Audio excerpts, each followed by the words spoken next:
botak kece. Nah, hari ini Boceh gak akan nge-share Chinese food, melainkan hari ini Boceh akan nge-share Western food ya. Penasaran masakan apa itu? Yaitu adalah salmon dengan saus jamur yang creamy banget. Oke, kita gak usah basa-basi lagi, kita langsung ke videonya berikut ini. Come on, ikutin terus ya.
salmon dengan saus jamur ala Boceh.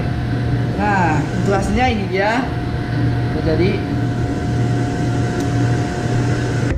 Oke, jangan lupa untuk like, share, dan subscribe video-video saya untuk membantu saya, mensupport saya untuk bikin dan nge-share masakan-masakan selanjutnya. Oke, see you guys.